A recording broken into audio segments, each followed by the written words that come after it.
Algunas figuras y grupos del ambiente musical exploran los recursos del tercer mundo para crear. Unos lo hacen trasladándose a vivir otras culturas y compartiendo la creación con músicos autóctonos. Otros, en cambio, se limitan a utilizar esa materia prima para industrializarla, con lo cual se desvirtúa.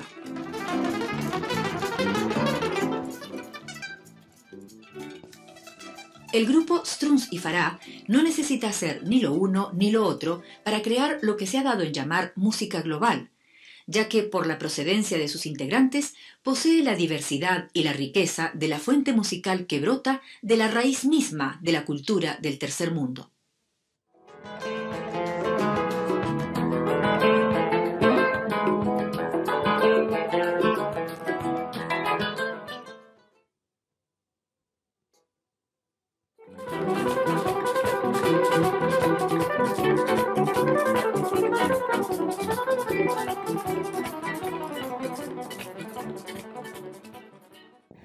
¿Qué tal? ¿Cómo están? La llegada de Strunz y Farah a Costa Rica indudablemente ha sido para muchos costarricenses que conocían su música y la seguían a través de las radioemisoras una experiencia inolvidable, la de conocer al grupo. Quienes no conocían demasiado la música de Strunz y Farah, de todas maneras, a partir de ahora seguramente la conocerán y quedará en su corazón. Hoy tenemos el privilegio de compartir además con parte del grupo y poder saber a través de ellos mismos qué hacen, cuál es la música que quieren continuar haciendo, qué era cada uno antes de reunirse en este grupo. Jorge, como ustedes saben, es costarricense. Jorge se fue de Costa Rica a muy corta edad. Sí, a los 3 años. A los 3 años.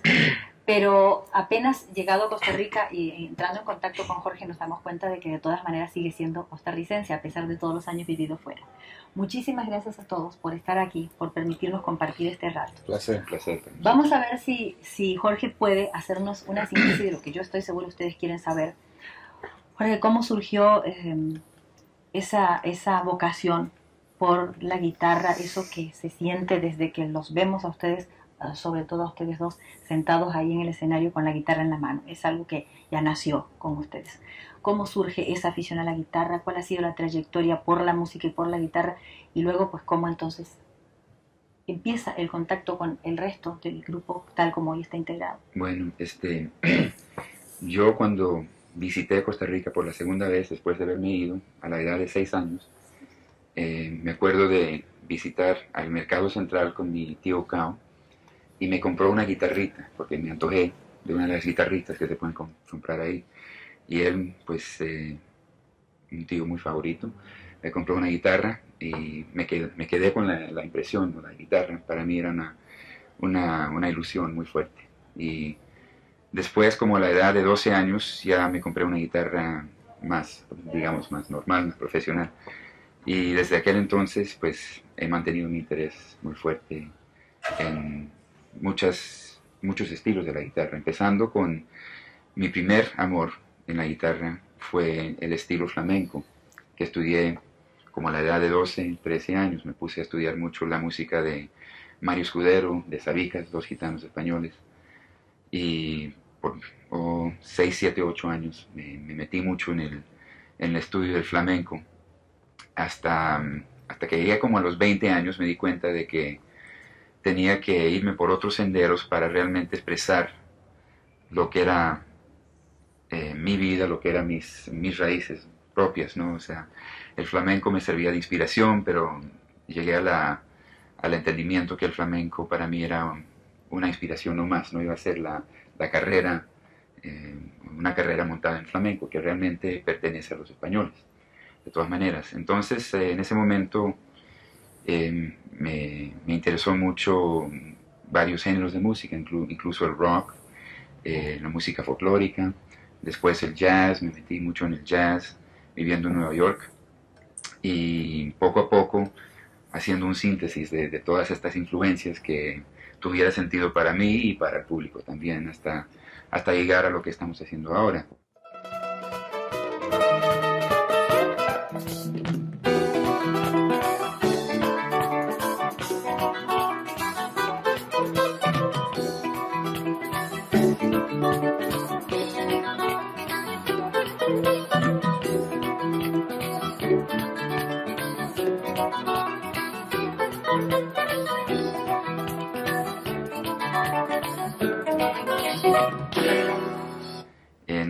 80 tuve la buena suerte de encontrarme con Ardeshir Farah en Los Ángeles, ahí vivimos todos ahora. Y desde aquel entonces, desde el 80, Ardeshir y yo hemos estado como dúo de guitarra haciendo colaboraciones musicales. Ya es el quinto disco que ha salido, es el más reciente, el Primal Magic. Y en corto, más o menos, ahí está la trayectoria, ¿no?, de la música nuestra. Indudablemente el encuentro con otro guitarrista como Ardeshir, alguna gente lo ha mencionado aquí como que encontró a su hermano instrumental, y es evidente, cuando los escuchamos eso es evidente. Sería interesante que con la ayuda de ustedes, con la traducción tal vez de alguno de ustedes, Ardeshir nos pueda decir algo. Ardeshir es iraní, y esa es una de las características que nosotros vemos como la más fuerte de este grupo. Cuando decimos que en el mundo alguien ha definido a un tipo de música como música global, pues nada mejor que este ejemplo. Pero cuando alguien hace música global puede utilizar las raíces musicales de otros pueblos, de otras latitudes, de otras geografías, estudiarlas con mayor o menor profundidad y luego utilizarlas para crear música, para hacer música. En este caso sentimos que nadie toma nada ajeno, porque aquí a todos ellos es la música que les pertenece, justamente. Hay una diversidad de raíces culturales en este grupo, como ustedes ven, y es eso lo que hacen, es decir, lo que hacen es su propia música. Ardeshir es iraní. ¿Cómo fue el encuentro con Jorge, con esta otra guitarra? Jorge had played with Caldera. That was the band that he had before. Lo que dice es que él, yo estaba en un grupo en los 70, 76, 77, 78 que se llamaba Caldera, un grupo de fusión, jazz fusión, pero con base latinoamericana. Y anduvimos tocando bastante en los Estados Unidos. Él nos vio en una ocasión en el 78 y dice que quedó muy impresionado con el grupo y con la guitarra en particular, y se acordó de eso cuando un amigo de él, 2 años después, le mencionó que era amigo mío también. Entonces aprovechó ese momento de conseguir mi número de teléfono y me llamó para presentarse y para ver si no nos podíamos juntar para hablar de guitarra. Entonces, por dicha, pudimos hacer esa reunión con el amigo de él y con Ardeshir, y en ese momento yo me di cuenta, claro, de que las metas guitarrísticas de él, el alcance técnico de él también era una cosa muy parecida al camino mío de la guitarra también. Era una cosa que se iba a unir bien fácil, en mucho sentido, a lo que yo estaba buscando. Y desde aquel entonces empezó la colaboración nuestra. Fue un feliz encuentro, indudablemente ese fue un feliz encuentro. Cuando nosotros escuchamos al grupo, obviamente por la integración misma del grupo, por la música que hacen, sentimos la fuerte unión con nuestras raíces. El pueblo costarricense tiene una diversidad de fuentes, de raíces culturales. Nosotros somos la confluencia de una serie de culturas, y básicamente, pues, además de la cultura europea que nos llegó a través de España, tenemos en nuestro país también la cultura negra muy firmemente asentada en nuestra costa atlántica y que ha enriquecido muchísimo a la cultura del costarricense en general. Y tenemos, por supuesto, nuestra cultura ancestral indígena, y eso también se siente, y entramos en contacto con todo eso cuando escuchamos a Strunz y Farah. Y por eso pienso que podemos continuar conversando un poco con Luis. Luis Pérez es pues el que está allí en un extremo del escenario con una mesa cargada de instrumentos precolombinos de magia realmente, y que nos transmite una cosa muy fuerte que yo no podría describir, pero tal vez Luis nos puede dar una idea por lo menos de cómo es que llegó realmente a descubrir todo este mundo musical que él maneja con una creatividad además sorprendente y realmente emotiva. ¿Cómo es todo esto, Luis? Bueno, antes que nada yo quiero dar las gracias por la calurosa bienvenida de todo el público costarricense, a mí y a todos nuestros compañeros, y enseguida contestar su respuesta. Yo he sido músico toda mi vida, desde pequeño, y hasta los 19, 20 años, yo estaba tocando música de rock también, como todos nosotros lo hemos hecho en algún momento, influenciados por toda la corriente de rock inglesa y norteamericana. Yo vivía en México y tenía la inquietud por hacer algo distinto, algo que fuera más mío, más auténtico. No me sentía completamente satisfecho con lo que estábamos haciendo, con todos los grupos de ese tiempo. Aunque estábamos cantando en español, igual todas las formas que eran copiadas de los británicos y de los grupos norteamericanos, y eso era lo que no me satisfacía completamente.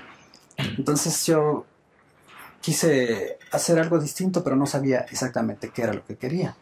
Comencé por combinar un poco de música sacra con corrientes de rock todavía, pero los resultados no fueron totalmente satisfactorios. Entonces al rompimiento de uno de los grupos que estaba en ese tiempo en la Ciudad de México, hice un viaje hacia todo lo que es el sureste del país, y ahí me encontré con toda la riqueza cultural reflejada primeramente en la arquitectura de los centros ceremoniales en el estado de Oaxaca y en Chiapas. Aunque yo ya conocía los centros ceremoniales en el Valle de México, nunca había tenido realmente, tal vez no era el momento adecuado para que yo tuviera un contacto tan profundo con toda esa raíz ancestral.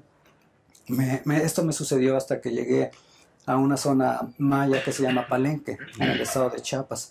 Ahí fue mi encuentro con toda la cultura autóctona de este continente, y a raíz de eso comencé a darme a la tarea de investigar los instrumentos musicales de nuestra cultura. Al principio fue solamente una inquietud de querer incorporarlos a la música que estaba yo tocando por ese entonces, que era rock. Entonces comencé a hacer algunos estudios muy superficiales, muy someros, sobre una cuestión un poco más folclorista que étnica, aunque con raíz étnica. Comencé a estudiar los grupos que danzaban, por ejemplo, en la Basílica de Guadalupe durante la ceremonia de la Virgen de Guadalupe, que eran grupos que les llaman concheros, por tener un instrumento que es una guitarra hecha de concha de armadillo. Es como una guitarra de cuerdas dobles, tiene 5 pares de cuerdas dobles y se afina igual que una guitarra normal, solamente con la concha del armadillo, por eso se les llama concheros. Pero están ataviados con toda un vestuario de origen precolombino de alguna manera, aunque está fabricado ya de alguna forma con materiales modernos, plástico, cuentas de lentejuela y todo aquello, pero todavía conservan la vistosidad del vestuario precolombino. Entonces esos fueron mis primeros experimentos que yo comencé a hacer con la música, incorporar esos ritmos de los concheros y algunas formas armónicas dentro de lo que usaban en sus guitarritas, con el ritmo vigoroso de los tambores y flautas de carrizo incorporados al rock.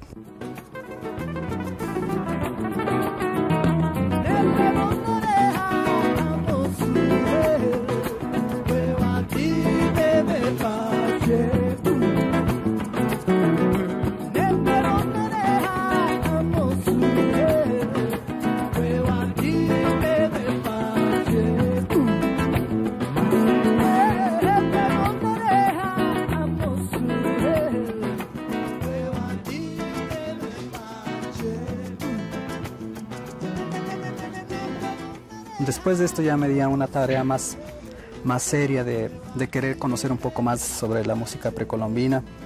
Me metí a la Universidad de México queriendo estudiar musicología, que durante ese tiempo era un poco difícil porque no era una carrera absolutamente establecida dentro de la facultad de música. Entonces estuve estudiando composición y guitarra, y después de esto no estaba totalmente satisfecho con lo que estaba haciendo en la escuela y me di a la tarea de estudiar las culturas de otra manera. Entonces comencé a comprar libros. Las primeras fuentes que yo investigué fueron las crónicas escritas por los españoles, por Bernal Díaz del Castillo, por Fray Bernardino de Sahagún, Fray Diego de Landa, etc. Entonces comencé a hacer todas las anotaciones donde mencionaban música e instrumentos musicales. Después de esto comencé a localizar los instrumentos en libros ya de historiadores, en museos, en la capital de México, el Museo de Antropología e Historia. Y después ya comencé a hacer trabajo de campo, investigación de campo. Me di cuenta que la única manera de poder estar realmente en contacto con todo aquello era hacer un estudio de campo. Pero también me di cuenta que no podía estudiar la música separada de lo que es la religión, la sociedad política, la estructura política y social del mundo precolombino, porque todo está unido, forma parte de una unidad. Claro.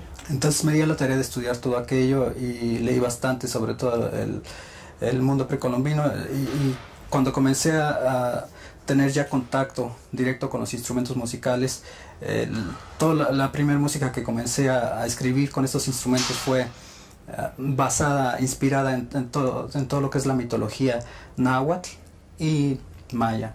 Entonces también me vi en la necesidad de tener que estudiar una lengua indígena para poder tener realmente un entendimiento más fundamental sobre la poesía, ¿verdad? Y no solamente las traducciones literales que yo encontraba en los libros. Entonces estudié la lengua náhuatl, comencé a viajar a comunidades indígenas donde hablaban esa lengua, a hablar con las personas y a intercambiar conocimientos musicales, a coleccionar los instrumentos en toda la República Mexicana y a experimentar sobre todo con ellos, y música moderna con artefactos electrónicos, etc. Pues yo creo que muchas gracias, Luis, por habernos hecho esta síntesis de todo lo que es tanto, ¿no? Tanto trabajo de investigación, tanto estudio, y cómo lo vemos ahora incorporado aquí a un grupo. Eso es maravilloso. Muchísimas gracias.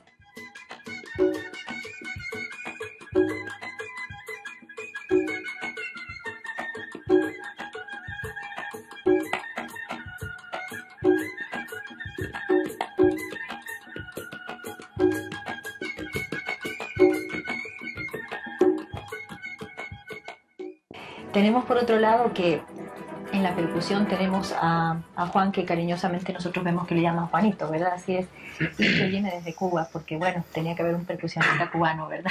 Hoy es su cumpleaños. Hoy es cumpleaños, sí. Pues, felicitaciones, feliz cumpleaños. Juan, y entonces, ¿cómo llegaste al grupo? ¿Cómo se conocieron? ¿Cómo se incorporó al grupo? Bueno, primero, muchas gracias, Costa Rica. Son una gente divina y chévere. A pura vida. Esto, como usted me pregunta, la cosa comenzó con este señor. Él es el culpable que yo esté aquí. ¿A decir? Sí, un amigo una vez me lleva a tocar en un grupo de rock, como todos hemos tocado rock una vez, por lo menos. Y cuando yo llego al grupo de él, nos saludamos, yo hice el ensayo, hicimos la actuación, quedó bien, vino otra actividad, y ya en esa actividad me dice de que él quiere que yo vaya a conocer a Jorge, porque ellos están haciendo un proyecto y querían que yo pusiera pata en una pieza. Y a mí me encanta la idea, pero no sé todavía qué está pasando, sé que solo voy a ir a poner una parte y termino mi trabajo. Pero al llegar oigo parte de esta música y siento tanto, me hace vivir tanto que no puedo aguantarme y exclamo, esta música requiere una legión de negros con tambores atrás. Y ellos empiezan a reír, ¿recuerdas? Me acuerdo muy bien. Y de ahí, y desde ahí, hasta hoy, gracias al Señor que aceptó y dijo sí, yo creo que sí, que él puede. Hacía falta, bienvenido, y se quedó. No más y nada. Muchísimas gracias por contarnos la llegada.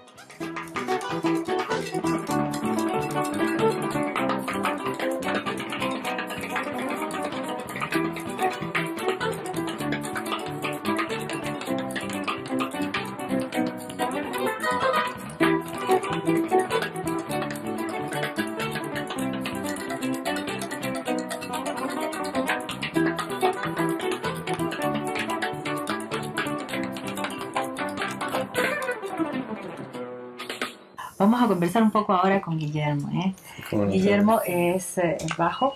¿Y cómo se integró al grupo? ¿Cómo es la historia de Guillermo? A ver, bueno, yo he venido pues en Los Ángeles viviendo, tocando con bastantes grupos y pues tratando de sobrevivir, ¿no? En Los Ángeles es difícil, no se puede, prácticamente es difícil estar con un solo grupo. Entonces en ese tiempo yo venía trabajando con mucha gente, tocando con mucha gente y haciendo reemplazos de aquí y allá.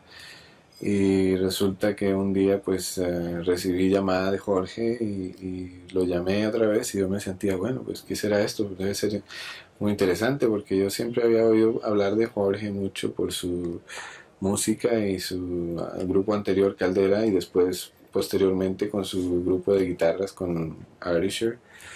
Y había escuchado pues en el radio y toda esa cuestión y me parecía muy bueno y además me sentía orgulloso también de que era una cuestión latina, ¿no? Pero a la vez progresista, ¿no? Y aceptada en Estados Unidos como una cuestión revolucionaria musicalmente.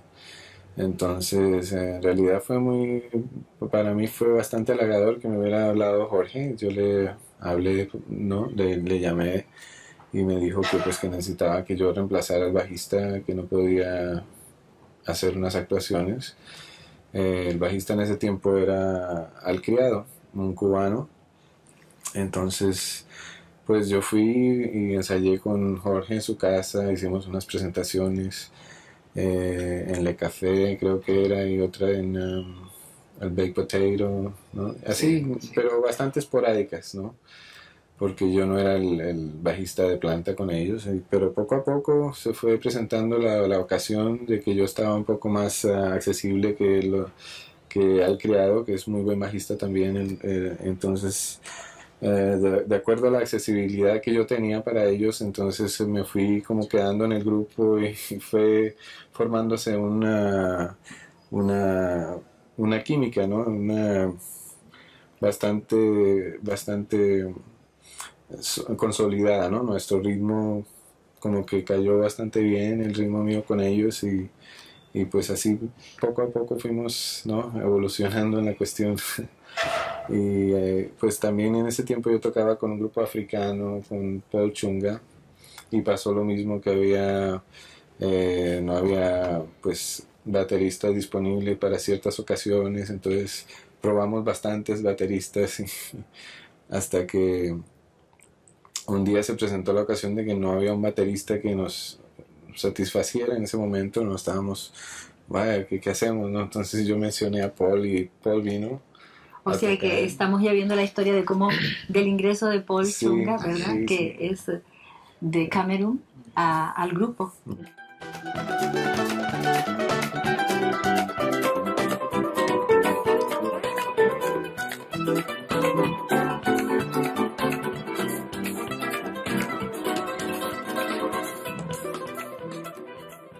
Pues así se fue integrando el grupo, ¿no? Prácticamente cuando vino Paul, pues se sintió otra vibración diferente, ¿no? De parte de todo el mundo, del grupo y de la integración fue bastante favorable, ¿no? Y el grupo comenzó a tomar más carácter, ¿no? Con su sonido de grupo, ¿no? Más consolidado y todo. Y pues hasta el momento pues hemos venido tocando bastante y cada vez que tocamos, sobre todo este año que ha sido un año bastante ocupado para el grupo, ha ayudado bastante a crear ese acoplamiento, ¿no? Que se llama, claro, entre todos nosotros. Cuando escuchamos eso, el sonido que tiene el grupo en países, bueno, como en Costa Rica, obviamente nos identificamos inmediatamente con lo nuestro, ¿no? Con nuestra raíz hay una cosa que llega muy al corazón y que nos hace vibrar como han vibrado todas estas noches toda la gente aquí en el teatro que ha estado repleto de arriba abajo y que han estado, sí, con esa efervescencia. Además, sí, la gente muy amable aquí, todo el mundo, ¿no? Bueno, es que la música de ustedes hace un montón de cosas, ¿no? Sí, eso es. Hemos pasado increíble y la hemos conocido a toda la familia de Jorge, que también nos han atendido magníficamente, ¿no? Nos han hecho sentir como parte de la familia nosotros y pues eso es una gran alegría realmente que ustedes también se sientan tan bien como sí, nos sentimos nosotros escuchándonos. Tal vez para concluir, Jorge, ¿qué pasa en el resto de los lugares donde ustedes se presentan? ¿Cómo es esa comunión con el público de Estados Unidos, por ejemplo? Bueno, hemos tenido mucha suerte en ese sentido, creo, porque realmente, particularmente este año, ha habido una recepción extraordinaria en todos los lugares que hemos tocado en los Estados Unidos. Empezamos, claro, con nuestra base en Los Ángeles, pero de ahí nos encontramos tocando en lugares grandes y pequeños a través del país. Hemos recibido una muy buena recepción, por ejemplo, en Nueva York, en Chicago, en San Francisco particularmente. ¿En Montreal? Música en Montreal, en Canadá, claro. En Nueva York.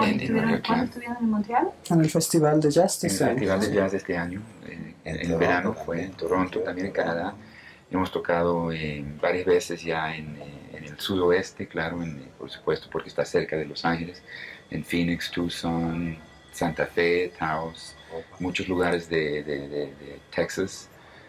O sea, hemos hecho un recorrido varias veces ya al país. Y este llega a ser como estamos ya en el concierto número 80 y pico en este año. Sí. Gracias a Dios. Antes de despedirnos, ¿se puede saber algo de cuál es el proyecto del grupo que busca, cómo quiere continuar Strunz y Farah por el camino de la música, Claro. con el sonido que tienen? Sí, creo que sí. Especialmente a base de la recepción que nos han dado el público, queremos mantener, claro, la comunicación con ellos y a la misma vez desarrollar nuestra música. Estamos actualmente grabando un nuevo disco que va a salir en marzo y va a ser el segundo para la casa esta, el sello que se llama Mesa Blue Moon. Y hemos hecho 4 temas hasta el momento. Cuando regresamos, terminamos el disco en diciembre o en enero y nos preparamos ya para la salida del nuevo disco y hacer nuevos recorridos del país y aparentemente también vamos a ir a Europa para tocar la música allá, ya que el disco salió el 5 de noviembre por primera vez en Francia, Inglaterra y Alemania, creo que sí. En España va a salir, creo que este mes también. De modo que esperamos que se reciba bien la música allá también y que podamos compartir nuestra música con los europeos, tanto como hemos compartido la música con los norteamericanos y ahora especialmente para nosotros, claro, una cosa muy especial y para mí en particular, en Costa Rica, esto ha sido para nosotros uno de los eventos más memorables de todos los recorridos que hemos hecho, indudablemente. Bueno, pues muchísimas gracias. Sin duda que ha sido memorable para todos nosotros también que el grupo haya podido estar aquí. Muchísimas gracias por compartir hoy con nosotros, a todos ustedes, por Gracias, habernos Carmen. brindado con esta generosidad en un momento apenas la historia del grupo y la historia de cada uno de ustedes. Esperemos que no sea la última vez que volvamos a tener en Costa Rica en algún momento y ojalá sea pronto. Hasta entonces. Ojalá. Muchas gracias. A ustedes, muchas gracias.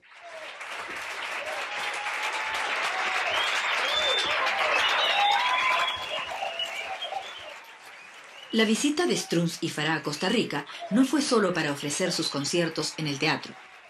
Esta fue una verdadera visita de intercambio cultural y por ello gran cantidad de músicos tuvieron la ocasión de compartir con el grupo agradables momentos en los que generalmente, claro, el tema fue la música.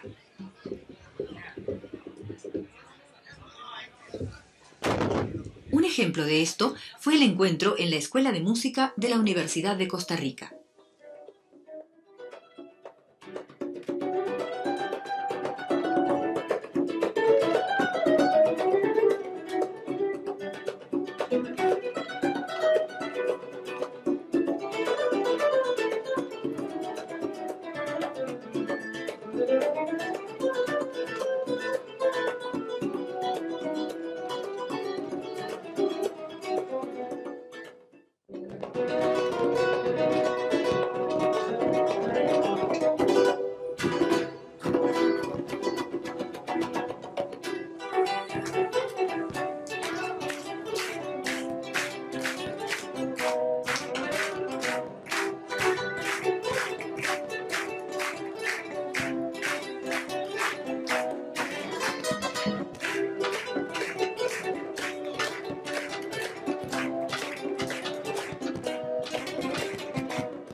El gran interés y la cordialidad del grupo generaron casi de inmediato una lluvia de preguntas.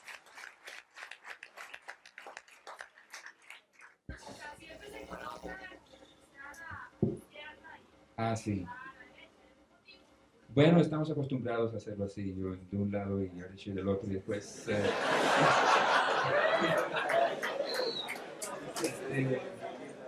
los demás ahí con nosotros, donde hay cámaras. Lo primero fue enterarse cómo se había integrado este Sí, grupo aquí, con por músicos de tan variada procedencia. Bien, al respecto de la integración de los diferentes miembros del grupo que son de diferentes países. Long John es de Oliva, Long John Oliva es de Cuba, mejor dicho, no es de Oliva, es de Oliva, pero de Oliva de Cuba. Ardeshir Farah es de Irán, del Medio Oriente, y Luis Pérez es de México.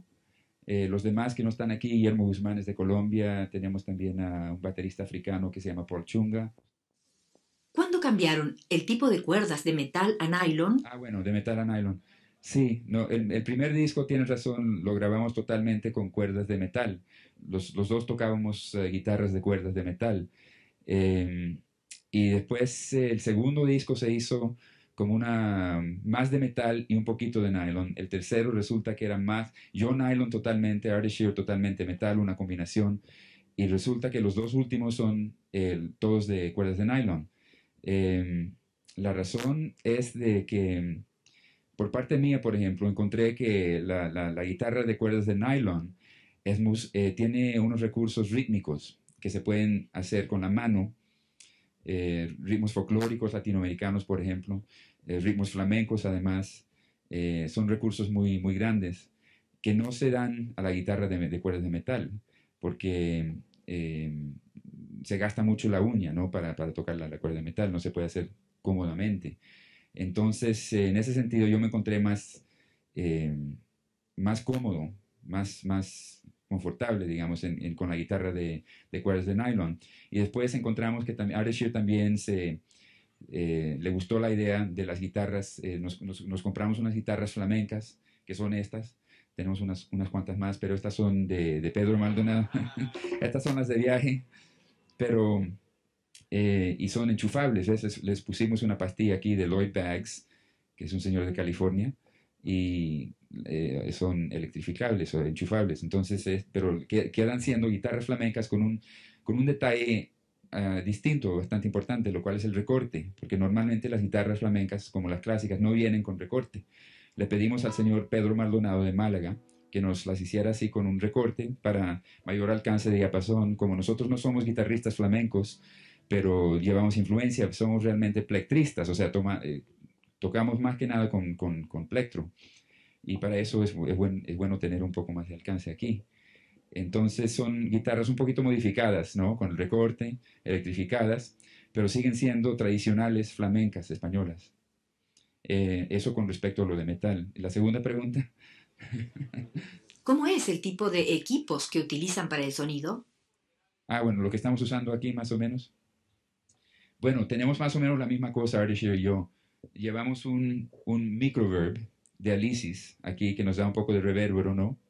Y esto se pasa a el de Ardeshir se malogró anoche, pero los dos tenemos uno, como un DoD 10 band, no, de 8 bandas, un EQ de 8 bandas aquí para darle un poco de colorido, y después un preamplificador DoD, o DoD como se dice, Bi-Fed preamp, para darle un poco de cuerpo a la guitarra. Y son los tres aparatitos que usamos para enchufarnos. Después de eso el sonido va directamente al sonido de la casa. Así lo hacemos. ¿Tienen patrones únicos de composición o improvisan también? Bueno, las composiciones tienen ambas partes siempre. Para nosotros la cuestión de la improvisación es muy importante. Es una parte que le da mucha vida a nuestra música, la parte improvisada, porque es como una composición que se hace espontáneamente ahí mismo, ¿no? Entonces las composiciones llevan una parte estructurada, como al principio notablemente, ¿no? Un tema, un arpegio armonizado, de repente un tema armonizado también, o un tema que haga Ardeshir y después le sigo yo, al revés, Y después sigue un círculo armónico de acordes en los cuales improvisamos. Un círculo definido de 8, 12, 16 barras, ¿no? Y hacemos varios ciclos de ese círculo armónico, ya sean 2 o 3, y después pasa la bola, ¿no?, al otro guitarrista con el mismo círculo armónico y va improvisando también encima de eso. Entonces cada noche esa improvisación es distinta, es diferente, aunque a lo mejor le vas a ver un hilo común, o sea, unos temas que van saliendo, que son parte de nuestro lenguaje improvisatorio. Pero esa parte en un repertorio que siempre tienes que dar, por ejemplo, nosotros hemos dado este año como 85 conciertos. Entonces, para mantener la música viva y para que no se aburre para nosotros mismos y para el público también, porque son los mismos temas, entonces esa parte de la improvisación le da mucha vida espontánea. Y así se estructuran las piezas más o menos. Y sobre algunos efectos de la guitarra flamenca, todos querían saber algo. De vez en cuando. Yo en particular estudié de niño guitarra flamenca un poco, entonces tengo un poco de fundamento en lo que es la mano derecha, ¿no? Pero toda la improvisación, la mayor parte de las melodías son hechas con púa, a plectro. Pero los ritmos normalmente cuando me toca a mí hacerlos, los hago con la mano.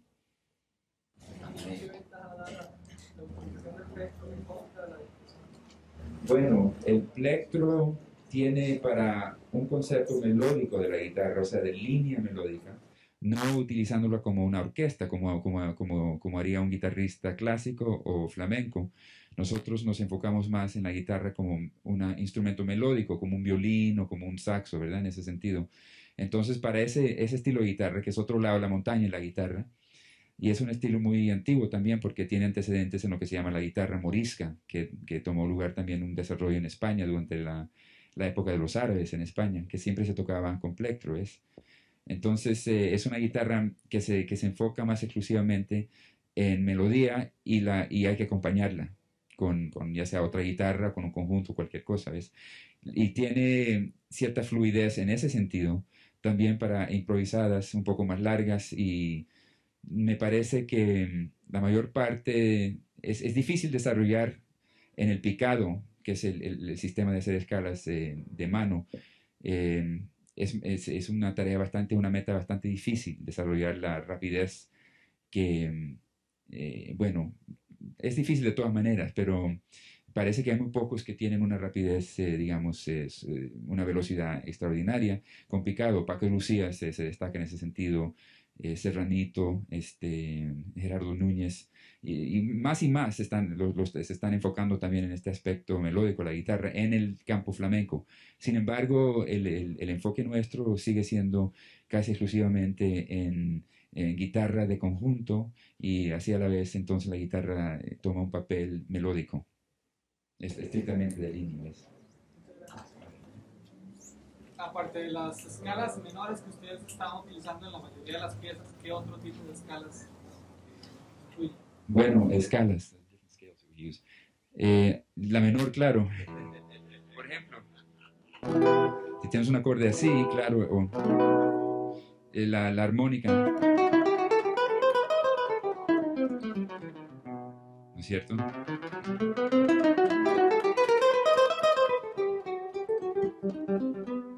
También se puede modificar, se puede hacer más con influencia medio oriental. La persa, por ejemplo, tiene esta nota diferente, que ahora también Archie les va a demostrar.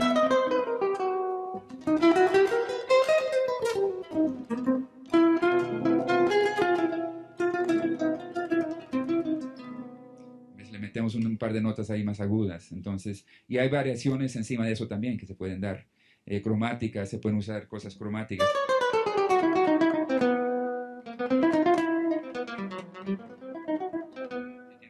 Por ejemplo, un acorde parecido al un séptimo. Entonces, y además de las normales, ¿verdad? Las mayores y menores corrientes normales. En la pieza de Rainmaker que canta Luis, sí. ¿Qué dialecto es el que utiliza? Mejor que te hable Luis sobre el asunto, entonces. La lengua que se utiliza en este canto es una lengua del norte de México, de las altas montañas de Chihuahua, lo que se conoce como Cañón del Cobre. El grupo que vive ahí se llama Rarámuri, que quiere decir los que tienen los pies, los que corren con pies ligeros. Y la pieza habla acerca de la abundancia que viene con la lluvia. Se forman las nubes sobre las montañas y después se precipita la lluvia. Y con la lluvia nace el verdor, las flores, los animales pueden comer y beber y los seres humanos pueden vivir felices y en paz. Es lo que habla fundamentalmente el canto. ¿Los instrumentos que utilizas también vienen de esa población? No, los instrumentos que yo manejo vienen de toda la República Mexicana. Yo me dedico más a coleccionar instrumentos de origen mexicano, de todo lo que se conoce como el área de Mesoamérica y también parte de Aridamérica, o sea, todo el norte de México. Y mi colección tiene desde piezas arqueológicas hasta instrumentos que son utilizados actualmente por distintos grupos étnicos de toda la República, de percusión y de aliento. El diálogo, muy enriquecedor, duró varias horas. Esta, de Strunz y Farah al país, será recordada por muchísimos jóvenes como algo que trascendió al espectáculo, que de por sí ovacionó un público delirante que abarrotó el teatro durante todos los días de presentación.